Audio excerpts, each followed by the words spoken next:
Hello, we are here and we are live. How are you? Actually, first up, before I introduce Redis, thanks very much to Stream Beats for that royalty-free music. And you are here with Yuji is here, your host, and as always, I'm joined by the lovely Redis. How are you, Red? Feeling good, thanks. I'm a bit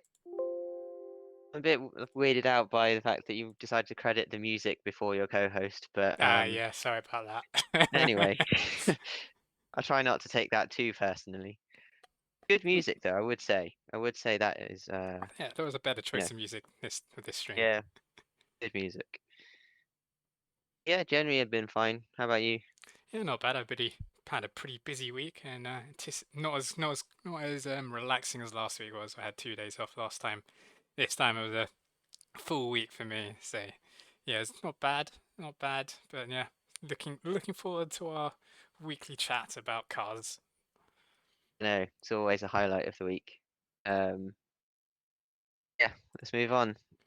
Guess. Okay, Yes. well, first thing I wanted to talk about quickly was a bit of follow-up from one of our previous episodes, and that was in episode one, we kind of talked about how Ford Mondeo, that staple of kind of our childhood saloon cars, was being brutally transmorphed into an SUV. Um, at the time, I think we showed pictures of like a test mule where they were evidently going through all the testing to make sure it worked fine underneath, but kind of it didn't have its production look on the outside. And just today, in fact, I was looking on the internet and found this article claiming to have exclusive pictures of what it will actually look like. Um, so here it is on the screen for those looking.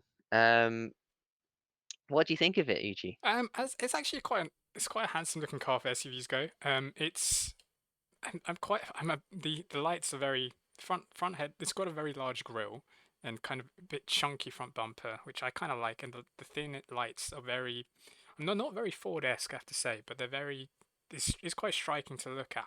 I think in the production mule we initially said that the back was it just looked completely like it'd been stuck on, but on this actual in what it looks like the actual production car, the back does actually flow quite nicely. I think we've got on this picture we've got the view from the back where the lines do flow much nicely. I'm not quite a fan of the kind. I mean, don't get me wrong, it still looks quite nice as the line just above the wheel arch. Where it seems like it's if that line wasn't there, it's still that line kind of still gives on the view that it's still like the back end was kind of stuck on. But I think it's not a bad looking car as SUVs go. We'll just scroll down a Right. bit further, and this is what the Yeah, production. I'm This gonna go ahead. sure. Now, I'm just gonna slightly disagree with you on that line above the rear wheel. I mean, that crease. I feel like what they're trying to go for is they're trying to make it look a bit more muscly and like the rear haunches of like a muscle car kind of look. So I'm not sure if I'm not sure if I like it as such, but I think that's what they're going for, and I think that's yeah, like it does make the back look a little bit strange, but I think it is a good design touch. I think if it wasn't there, it'd be a bit flat and boring. Uh, yeah, that's true. It's not. It definitely makes it interesting to talk about this line. It's what I suppose makes it stand out from the crowd. Whether or not I like it is a different matter. On At the Well, I moment, mean, I it's don't. impossible for us to like it Oh because it's a yeah, it's a Mondeo and it's Mondeo. an SUV. Yeah. I mean, ugh. What we can agree on though, I think, is that it looks much better than what the mule looks like. I mean, going just flicking back, we've got the mule on the screen now. The back looked like it just didn't match, and it's odd because normally the camouflage livery makes cars look good, but on this it just does not look nice at all. Um, Yeah. Well, I would say it's interesting though, because those headlights on the test mule look like the headlights in the actual official picture. So it's interesting how they bothered with kind of the headlights on the test mule. But anyway, uh, also just going on that, I feel like that's an interesting feature of the design because kind of the headlights are split into two sections. So you've got the top that continues on from a line on the top of the grille. Yeah. And you've got like a secondary little square patch beneath it with like another light in it. What do you think of that? Do you think it would look better without that square patch with the If it light in was it? just you mean the square patch just right of the grill underneath like Yeah, the main? I yeah. think it looks better with it. If it wasn't there, it'd look a bit kind of like the fish face kind of thing almost, and where the that yeah, it's a technical term, fish face. But Yeah. I think those headlights just add a little bit to make it to make it look good. I think without it, it'd look a bit bland and a bit odd. But I think the secondary lights make it much better to look at. Yeah, fair enough. Okay, so I think that was the second follow up we had was I think last week we were talking about the Tesla steering wheel, and we I think you brought up the point where if you were making a 3 point turn, how would you do it? And actually, what we found is a few people were questioning the legality of the steering wheel, and Tesla themselves, well, actually, not Tesla, the Department of Transport in the UK have said that it is, in fact, this wheel is in fact legal. So that's it's interesting to note that well, clearly not just us were talking about it; it was other people as well who were thinking whether or not Yeah. this wheel was actually legal. Yeah, it'd be interesting to find out what requirements there are to make said steering wheel legal or not. Did it say anything in the article? Uh, I did a quick check, but it says, well, just reading out this quote here, the regulations relating to steering equipment does not stipulate any shape or size of the steering wheel. So in theory, that could mean that you could have a joystick as a wheel. As this article goes Right, on to say, okay. you could have a So joystick. so we're saying basically instead of um this wheel kind of being legal in the sense that it just meets the regulations, it's actually more that there are no regulations. Pretty much, if this is correct, this regulations does not stipulate size or shape of steering wheel, then that means there's nothing to like. You could have a triangle for all we know. Yeah, a very ergonomic triangle. Yep. Okay, yeah, cool. Following on from that, I think last time when we were talking about these Teslas, we both kind of embarrassed ourselves by not really knowing what the word played meant. Oh yes, Um, this is so yeah. so Yuji, do you remember what you said that you thought it meant? I think I said it meant kind of normal or boring. Is that what I said? I can't. Is that Yeah, I think that's what you said. Yeah, something along those lines. And I said I thought it was some kind of material. In fact, I've done my homework and I've Googled it for this episode, and so essentially, there are a couple of things. So one, it's a financial services company based in San Francisco. Um, that were they part of the the Wall Street people who got done in by Reddit? I don't actually know. They were founded quite a while ago, so don't know, potentially. I've been involved. The second one is it's basically like the word tartan. So it's the pattern that's like related to tartan patterns in Scotland. So, but okay, so the point is then, what does this have to do with Tesla? And I was a bit like, yeah, okay, these two things, they make sense as things on their own, but they don't relate to Tesla in any way. And that's because it's all a massive reference. So Tesla has had like stupid names for their drive modes. So they've got instead of having like a performance mode or a track mode or something, so that puts the car in its quickest configuration, they've got something called ludicrous mode, which was a reference to the 1987 film Spaceballs, I believe. Spaceballs. Yes. Yeah, and then this played is actually a continuation of that reference. So apparently, the one beyond ludicrous is played. Interesting. It's actually quite. So Oh, so that makes sense in terms of like speed and stuff. So yeah, you learn something new every yeah, day. so true to form. Elon Musk, very hot on his references. He's a bit of a meme Anyway, lord. So, yeah. right. Cool. So, I think last time we left off on you giving us the history and story of turbos, and part two was going to be about um, the Mercedes, well, Mercedes dominance in F1 for the last 7 years has been like Lark's dominance in Robot Reboot and Simpuka yesterday in Robot Reboot.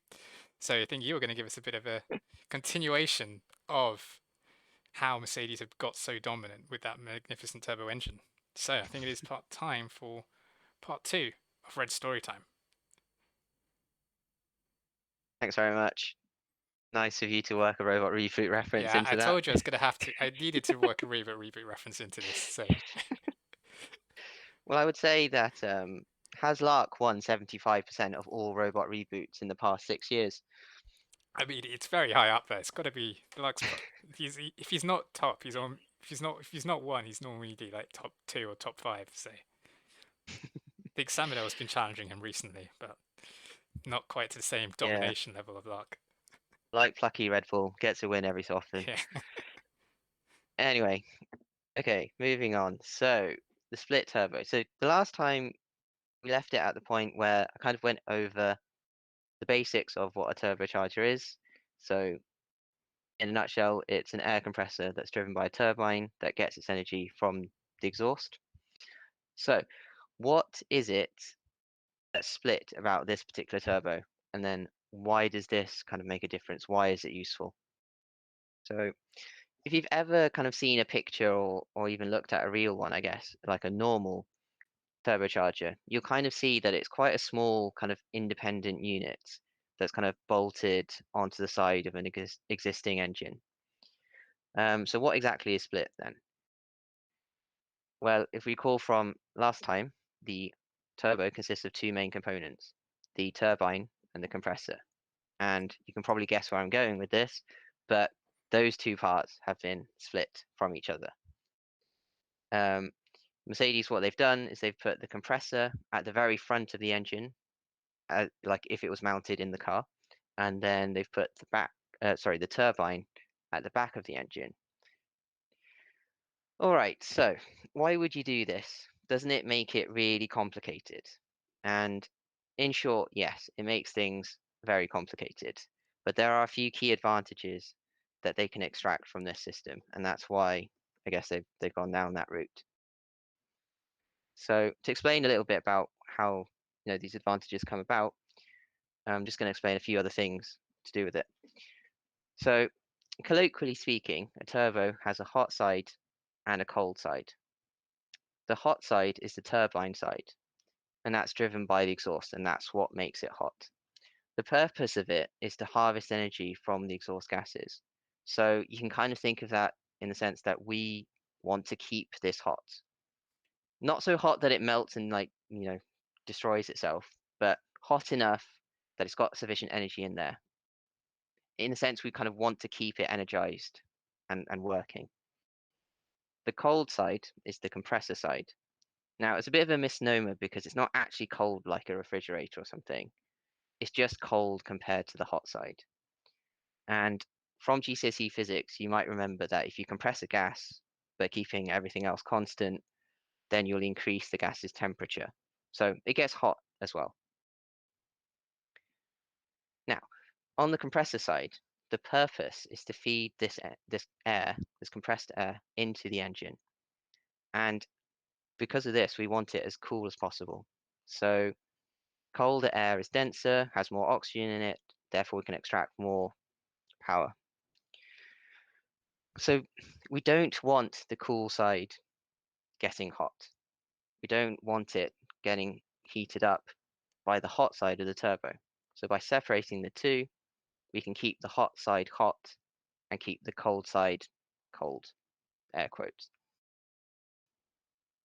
So this by itself is like a benefit, separating the two, getting increase in difference in temperature.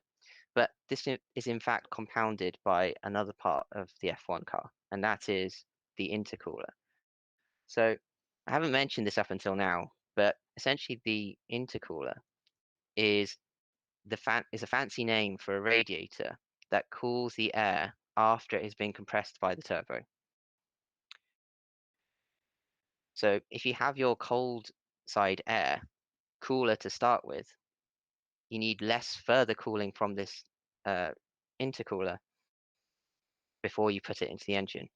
And this means you can get away with a smaller intercooler that's lighter, and also it will produce less drag because it needs less airflow over it to do the cooling.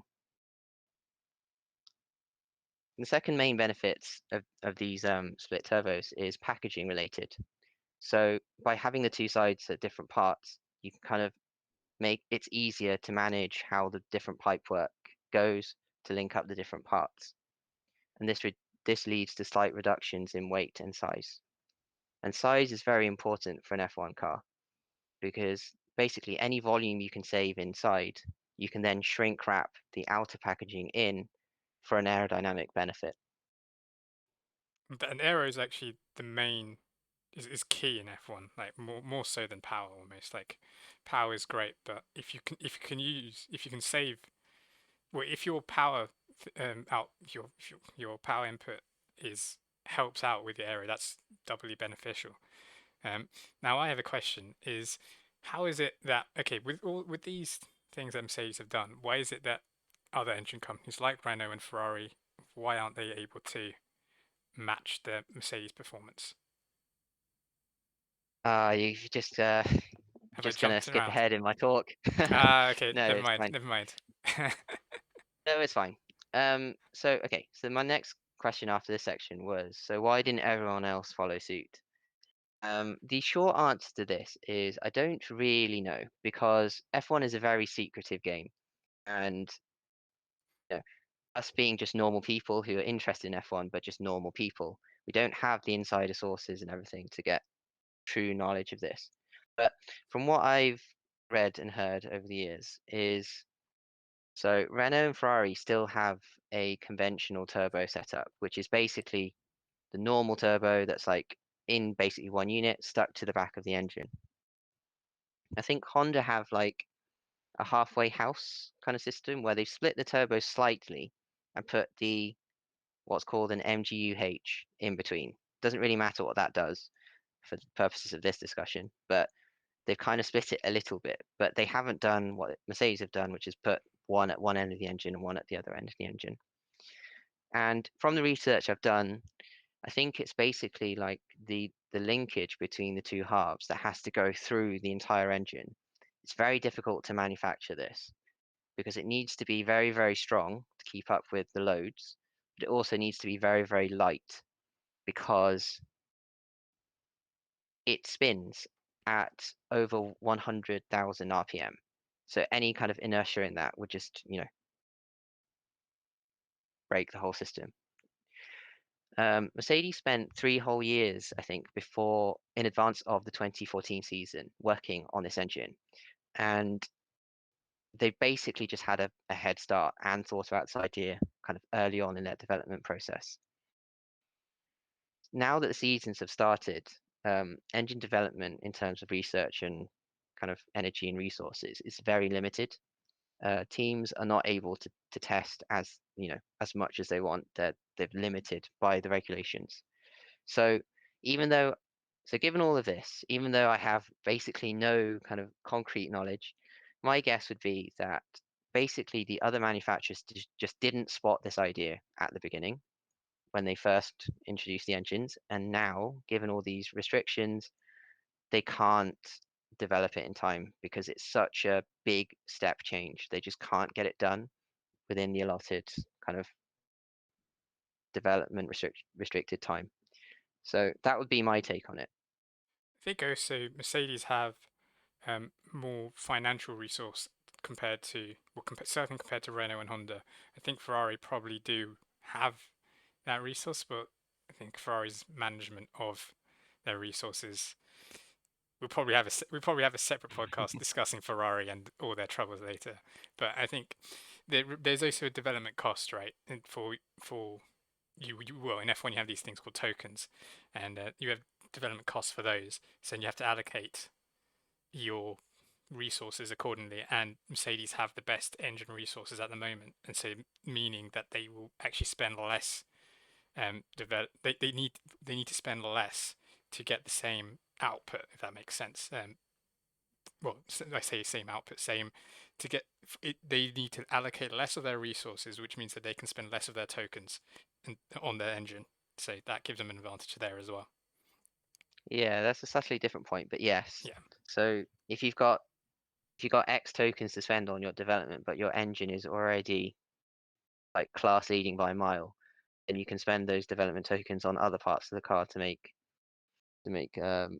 improvements there as well. So yeah, this also, I guess, comes with, every world championship win they get increasingly more money to develop their car for the next year. So it's a bit of a It's a bit of a vicious snowball cycle, effect. yeah. Speaking of engines, I think it's probably a good segue now to unless was there anything else that we missed on this and Mercedes engine? No, there are one or two small points, but they're not that important. Let's move on. Okay, yeah, because it is a nice little segue on to let me just pull this up. The AMG, the AMG One, Mercedes AMG One. So what is the Mercedes AMG One? Let me try and actually make this a bit more visible. There we go. That's a bit nicer to see. Um, oh, give me. Why is this being odd? There we go. Okay. So what is the AMG One? So that we all know about the Ferrari, LaFerrari, the McLaren P1, the brain fade. What's the Porsche called again? 918? No, Yes, that's it. yeah, 918. 918. Yeah. So this is yeah, yes, Sam. EMG is indeed better than AMG. Do love that. So before I got sidetracked, what was it? Yes, AMG One. Yeah, the AMG One is basically Mercedes' take on a hybrid hypercar, and what they're doing is actually putting the Mercedes F1 engine into a road production car. Now, why haven't people done this before? There's actually a few reasons. One, it's incredibly difficult. Um, it's an F1 engine. For first off, when you get into a normal production car, you either turn a key or click a starter button, your engine starts up. F1 engines don't do this. You cannot start an F1 up just by clicking a button.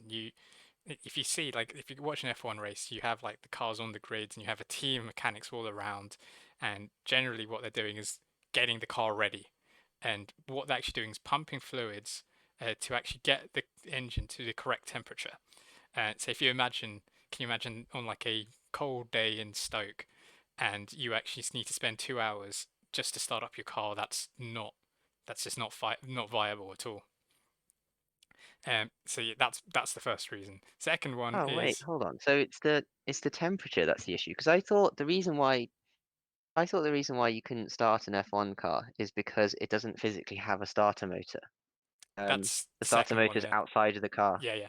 It's you do need to start. You have like the whole people at the back cranking up, and that does start up the car. But you actually need to get the engine to the correct temperature first off, before Ah, you even do that. interesting. So yeah, there's that's just a night. Can you imagine that's a nightmare? You need to wait 2 hours for your engine to get to the right temperature to be able to be start up, and then you can't even start up inside the car. You need to do it outside.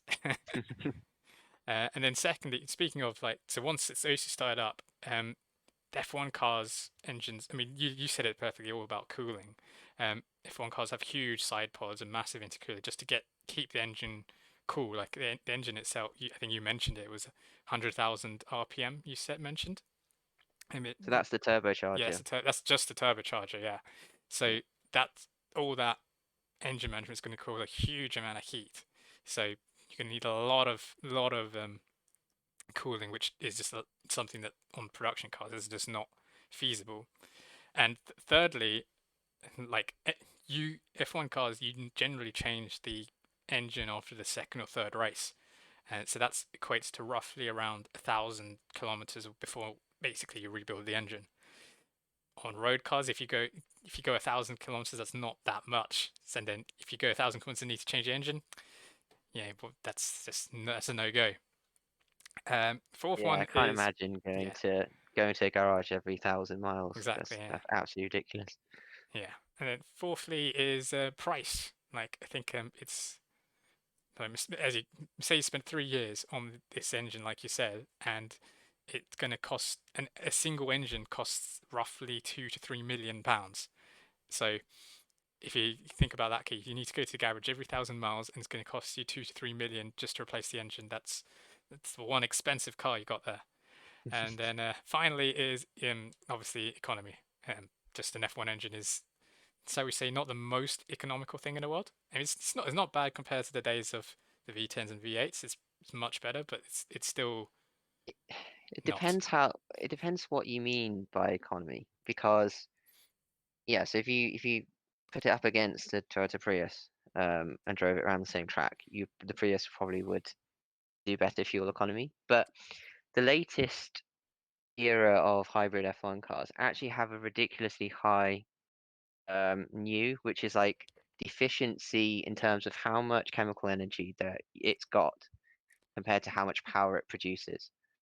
So it's very, very efficient in terms of extracting a lot of energy for useful purposes.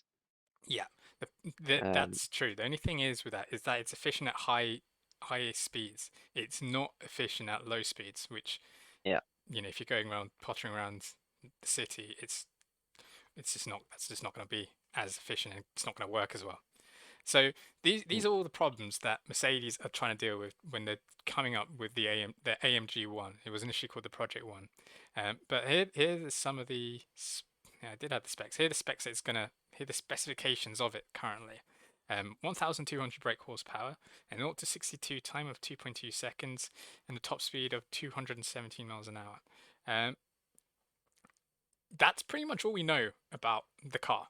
Mercedes themselves put out a a statement saying that it's let me actually see. Yeah, here we go. This is the statement. It says the AMG Project One has no rivals. Um, it's a bit of a Mm. I'm not quite sure what to make of that statement, because it's kind of I'm not Yeah, sure what they're trying to say by that. Are they saying because that those it's num peerless, or are they saying that there's nothing in its class? yeah, I don't really know, because it feels like those specs, they're very, very impressive, but they're not. It's not like any one of those numbers hasn't been reproduced by some other car. So like the Bugatti we talked about has more power, I think. Um, the Tuatara probably, The Tuatara has well, about has 100 more more top horsepower speed. power and a much higher top speed. Yeah, and then just feels like that's a little bit weird. And like obviously the 918 is hybrid, the LaFerrari is technically hybrid, I guess. It The qualifies P1 is just also about. hybrid. Yeah, the P1 is hybrid. So I don't really know what exactly they're saying like differentiates this one so much, apart from the fact that it's based off the Mercedes F1 engine. But that in itself doesn't, in my book at least, it doesn't mean very much. It's a cool statement, don't get me wrong, and it's a cool engineering feat. But at the end of the day, if it's producing like a reasonable amount of power, then like if it's producing the same amount of power as like a non F1 derived engine, then okay, great. But I wouldn't say that makes it without rival. Yeah, and the thing of making the whole, like, all those things I mentioned about putting an engine in, I think it was initially announced back in late 2016, early 2017, and I think they haven't really they haven't made it public yet. There've been a few road tests of it, and of a production mule, I should say. And at low speeds, it did not the engine did not sound good. It sounded like a misfiring MotoGP engine. So that's one of the reasons why it's going to take so long. And they've said it is going to come out in I think here this article said, yeah, they were going to bring out in 2019 and 2020. Now it's 2021. I think, well, hopefully it does come out. And I'm just curious as to I see. get the impression that Mercedes maybe got a little bit ahead of themselves, and they had so much success in F1, and then they had this great idea of putting that particular engine into a road car. And I think they've just kind of underestimated how much work that is, and Yeah, how many kind of definitely. technicalities they need to get right, in order to actually do that. Because it feels like an F1 engine is so optimized for the specific use cases of F1, but I'm not really sure like how much you can even keep for a road car. Like I think you have to make extensive changes. Although I'm not an engineer, so I can't really say with that with certainty. But it just feels like you'd need to make so many changes to that race engine to turn it into anything remotely road like worthy, Yeah, that you end up just creating like a really good normal engine instead of an F1 engine. yeah, it's like you're But detuning an F1 engine down so that it's no longer an F1 engine. And that said, it does still rev to a ridiculously high amount of 11,000 RPM, whereas I think the most high performance cars are 9,000 at most, I think. So yeah, they're probably like 8,000, 9,000, especially in the days of turbos now. yeah, I think I think you do get occasionally like ridiculously high revving cars. I think the Honda S2000 revved really highly, but it was designed to, I guess. It was that was the way that purpose. the Yeah. engine was designed. It was on purpose. Yeah. Um, does it say anywhere that you've read about whether this split turbo is in this car? It um Is Good it question. split or is it a The normal? turbo is split, with the compressors at the front and the turbine is at the rear. So yeah, Oh, it is in fact very similar to the actual F1 engine itself. nice. And then it's got a pair of kilowatt motors, so making it hybrid. Yeah, I think if they could have got this car out earlier, might have made a bit more of an impact. It would have made a bit more. It would have joined the Holy Trinity as they were called, and make it the Holy Quartet. Um, Doesn't quite it ring doesn't quite as ring well, into it does it? as nice as the Holy Trinity does, but yeah. Holy Quartet. There's a nice little picture of Valtteri with the and with the Project One. Do you like those fins that appear from the top of the wheel arches, the front wheel I arches? assume that They for look active quite cool. aero, but yeah, Yeah, there are a lot of race cars that have them. I think they're to relieve pressure within the wheel well, right. um, as the tire spins round and stuff. But yeah, they do look cool on a road car, definitely. I'm just like looking at it. I'm like, I do question how are they getting the cooling to the engine apart. Okay, so it has the air They vent have at the it has a top. massive scoop at the top. It does have the mass. It is big, but it's not like as big as let's say like we if you look at the side pods on the F1 car, those are huge in comparison. This like if you I think I'm just comparing it to like the McLaren F1 had a air scoop as well. I don't Mm. think this was that much bigger than the F1's head roof scoop. I feel like the F1's scoop maybe wasn't kind of, yeah, maybe it was approximately the same size. However, it felt a bit more inset into the roof of the car. Like it felt like it was like half embedded into the roof of the car and only half sticking out. This one is like a good like 5 centimeters off the roof by the looks of things. So it's probably in like more uninterrupted airflow. Hmm. Yeah, I mean, it probably isn't. That probably is the intake, but it's not the cooling, I would say. Yeah, just trying to see where it's getting the if it's where else is it getting the? I guess it's probably these radiators here. Well, sorry, these intakes are the big. Although I'd still imagine the front, say the front, in the front grille has sort of some intakes at the start, which I think are probably more used for aero than they are used for cooling. I would agree. But it probably has a few radiators up there. There's also a vent. There's also what looks like an intake, kind of just in front of the rear wheel. I think. Yes, roughly, I um, think. just above the weather, yeah, on level with the rear wheel, but a few inches or so into the bodywork in front. Yeah. So I think maybe that that might be more effective than it looks in terms of getting good airflow in there. I don't know. This one, there, we don't have an image of it in there. Ooh, Oh, it also has a square steering wheel it like a does have a Tesla. square steering wheel. Speaking of steering wheels, and see now this is more what I was talking about a F1 steering wheel having not many gaps. Like here, you can see like okay, there's like a tiny gap. Basically, what I said in the last episode, I said the Tesla didn't quite look like an F1 steering because it had huge gaps underneath the rectangle bit. Uh, this is what I meant was like, okay, there's kind of small gaps here. Ignore these gaps here. But yeah, it's kind of what I meant. But okay, yeah, you normally see this. There's like a small gap here for your thumb, and then that's that's the steering wheel. But yeah, it's squared like the Tesla. I think this is a bit too busy for my liking. I think it's just Are you saying you'd prefer the Tesla one over I this? think the Tesla one looks clean and simple. This looks Oh my God. as a I as actually a think the production. opposite. I think Tesla should have gone with one of these. You think Tesla should go with one? Maybe It not doesn't fit with quite the so many switches. design philosophy. I think Tesla's all about cool No. and simple. This like it's clean and sleek. Whereas I, I don't know, there's something about this just doesn't sit right with me. It just doesn't quite work. Have to disagree with you there, Yuji, unfortunately. I think that looks amazing. I think I look at that and I think I can change every setting I need to change on the steering wheel. It's got so many buttons and switches and dials and all these things. It just gives me the impression that like this means business, and I don't even need to take my hands off the steering wheel to do anything in this car. Like everything I can control through that, That's fair. and I like the idea of that. Well, I think I that's also really like the shift lights at the top. the shift lights are cool. I have to admit that that is cool. Yeah, so in racing cars, they have a set of lights that usually progress in color as the RPM rises, and to tell you when is the perfect time to change gear. It looks like this has one on the steering wheel, which is a nice touch.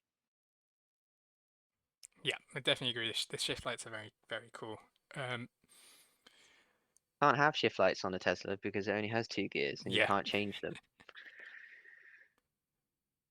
yeah, just having a look more into the interior, just in case it's got a second seat console. Not quite sure what's the second console for, apart from just maybe displaying to the passenger information. You're saying that second screen that's kind Yeah, of the in the second middle of the screen. So car. we have a screen in sort of slightly above the steering wheel, and then on the passenger side we have a second screen that's slightly angled towards the driver. I think from the way it looks like it is from this picture. Yeah, I would agree with that. It's angled towards the driver. I don't know. Modern cars do generally seem to have two screens. Like one screen has replaced the kind of traditional gauge cluster behind the steering column, and then one has kind of replaced all the dials and switches for like climate control, Yeah, the sat center nav, that console. kind of thing. Yeah, so it just seems like it's It's carrying possibly on in that, but that trend. it's a interesting placement. Like it kind of is in the center console spot, like it's like above the ashtray and what looks like the red starter button here. Hmm. Yeah, So yeah, I think it is probably climate control settings. But yeah, yeah, it's a nice little. I think I do like. Overall, I think I like this cockpit. I like the. It's good. Seems like it's all about yeah getting into the art of driving. yeah. I like the indicator stock, which just looks like really, really mundane and really, really normal. It does look. I It like does look that. like a something you'd see in like a golf or something. It looks like a normal Yeah, indicator. yeah. How much do you say this car was going to cost? Yeah, exactly. That's the question. I remember reading it up somewhere. That I mean, it was It's in into the this. millions, surely. Yeah, it was definitely into the millions, and it was all sold out. Oh yes, $2.7 million, and Oh, 275 units built, and 275 units are accounted for. So, meaning they've all been sold. damn. We can dream one day. You know, on the used car market, it would be like what? Probably go up actually in price. Yeah, I was gonna say Mercedes like depreciate a lot on the used market, but unfortunately not this one. This one definitely won't depreciate. If anything, it will appreciate considerably. Yep. Right, and that covers him. I mean, hopefully one day we'll get some more info on. Well, we'll get some road tests of the AMG one, and we can cover it. But for now, that is really it for the AMG one. It's covered off the complexities and how hard it is really to get an F1 engine working. And if they do get it working, it will be one hell of a car, hopefully. And yeah. Anything else you want to chat about, Red, while we're here? On I think we've been going almost 40 minutes we've been now, going so on 40 minutes, so yes, I think we will call it there. So with that is the end of the stream. Um, anything you want to plug before we head off? Before we say our goodbyes? yeah, I guess if you've enjoyed this episode, then give it a like on YouTube if possible, and tell all your friends about it. So yeah, it's on. You can find if you missed any bit of it, you can, or you missed episode 1 and 2, you can find them on YouTube. The link is in the description of this Twitch.